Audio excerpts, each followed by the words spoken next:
Hi you guys, this is Rachel Kirkland, the Modern Shaman. Thanks for being with me for another YouTube Q&A video of the week. I wanted to kind of start out by telling you, if you've never been to this channel, I'm glad that you're here. I have a lot of info and further connections and resources on my website. That's themodernshaman.net. So always feel free to follow up there and kind of see what all you might connect with.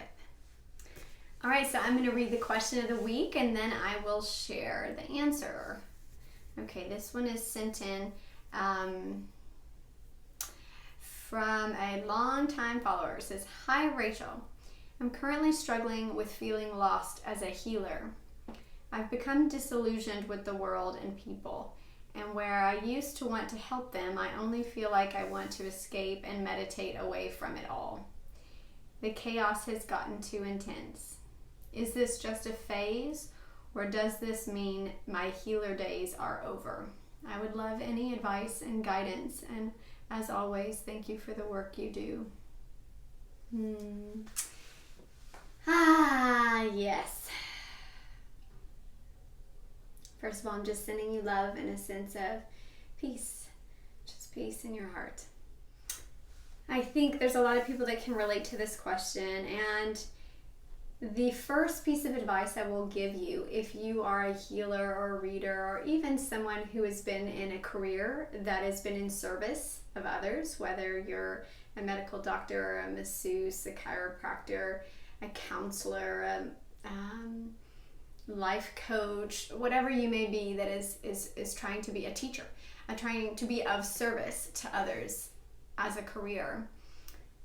I think we go through times that ebb and flow, and this is appropriate to make sure that you are maintaining your own self-love energy, your own gas tank that is getting full and maintained, and that your own energetic balance, your own energetic care and hygiene is being taken care of first and foremost. That's the one thing I would say that it's easy to forget when you are in service to others all the time, and even just like as a mother or as a parent or as a child taking care of an aging adult and parent.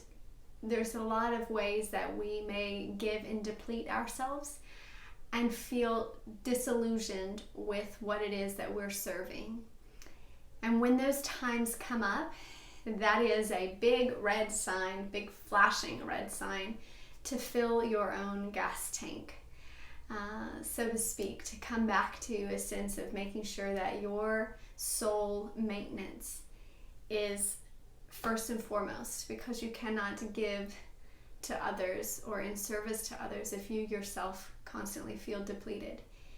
You begin to get frustrated with those people or feel resentful for their requesting anything of you instead of giving it from a place of bounty. So that's the first piece of advice I would give you, is to just come back to yourself and make sure that you're taking care of things that make you truly feel good, and get to some self-care there, like things that inspire you, things that feel loving and sustaining and revitalizing to your own soul. Remind yourself of those things and then do those things.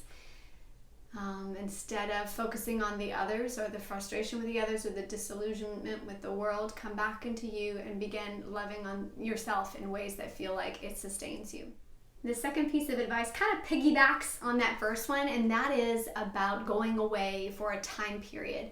Now, in the shamanic community and a lot of the native communities, we have that tradition of going on the journey, right? Going and having a vision quest, or going for a time period where you devote yourself in prayer and fasting and in a true sense of isolation. You mentioned this about like wanting to escape and meditate away.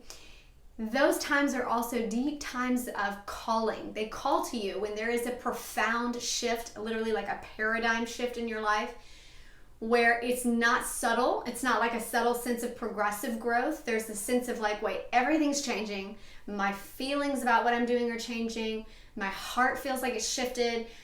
You're aware of kind of a grand experience of change. These are paradigm shifters, the timeline shifts those that feel like you're jumping into another parallel reality. When you are in that place, these are the times where our soul calls or gets called from the other side, from other dimensional realms, from your ancestors, your loved one, your light team that's there to support you and needs to move you in a monumental way out of the vibration that you're in with a complete sense of shift.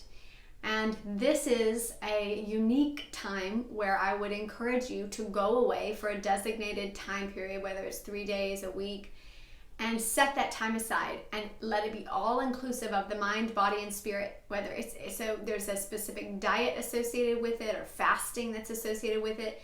There's a sense of mental tenacity or prayer or meditation, practices of the mental mind that you move into. And then there's communication with the non-physical, where you are crying out in a space of openness, of wanting to hear and making deliberate connection with the other side for guidance, for vision, for inspiration, for a new life that you're able to see, a new symbol for what is coming, a new sense of direction from the other side in a profoundly metaphysical way. So that's my second piece of advice to you, is to move if you feel like you are being called for this huge paradigm shift in your life, to move into a deliberate time for a vision quest, asking to see something, asking to know about what it is you do not know. Y'all know I love that Jeremiah 33:3. That's that Bible verse that says, "Call on me and I will answer you, and I will tell you great and unsearchable things you cannot know." What a beautiful paradox, right? This is how spirit works, and the great creator. It makes me full of, it just makes me full of joy, sorry. It's not funny, but it's just full. I'm like full of the life of that energy of like, you don't even know what you don't know. But when you call out with that level of sincerity of like, I am going away and nothing is going to get in my way, no other thoughts, no food, no temptations of the world. Nothing's going to get in my way until I get a sense of direction from God, from spirit, from the great unknown speaking to me all the things that I cannot know. And yet trusting I will know when I show up. They will also be there and meet me in that place. And that's a true quest of the heart and the soul. So the third piece of advice I want to give you, which is a little different, is about when you talk about kind of the disillusionment that has come upon you.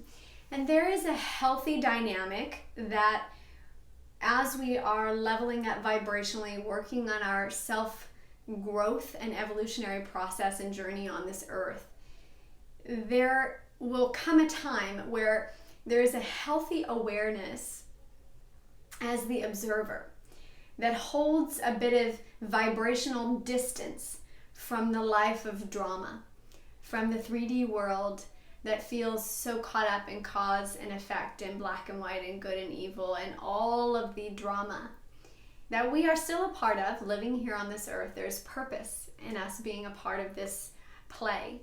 However, when you become comfortable or consistently living in a higher vibrational tone of your being, your frequency is constantly being aligned, and your base core frequency is in the higher realms, then you begin to feel a sense of the observer more than the participant. And this does have a little bit of emotional distance if you're not used to it. And you might explain it as detachment or lethargy or apathy, but it is not free of love, of appreciation, of compassion for all that are participatory in the drama of life. It simply observes and respects. It observes and respects. And so my third piece of advice to you is to recognize in the very subtle ways of vibration of when you are allowing with a sense of respect and honor for those that are participating in the drama of life, and knowing that in that moment that's what they need, and yet at the same time holding that space vibrationally for yourself to not feel like something is wrong when you are leveling out of that drama or leveling into a space that's only the observer and the awareness of and the being presence, beyond the sense of activity, beyond the sense of interaction, that's able to hold that space. This is a beautiful sense of balance, but it is a subtle difference. It's not escapism. It's not detachment in a way that feels like I have to run away from my problems. That's only creating more drama. That's only essentially imploding or bringing the all of that fiery energy of the drama outside, inside. And then escaping, but you take you with you, right? Everywhere you go. So you're going to have that inner drama just as much as the outer drama was experienced before you left or escaped from it. If you don't have a sense of true vibrational up-leveling to where you are evolutionary through that journey, to where you feel like you've moved through it, you've worked through it, you've seen it, and you're able to hold that space of respect and honor for those that are still involved in the drama, but not feel the desire to prove yourself or to speak into that or to be involved in the action other than holding a loving space. This vibration is a subtle difference, but it's pivotal. And by pivotal, I mean it's just important. It's important to learn that sense of observation and staying in the awareness as you're going through that. So I hope that was helpful to you. Small little bits of advice.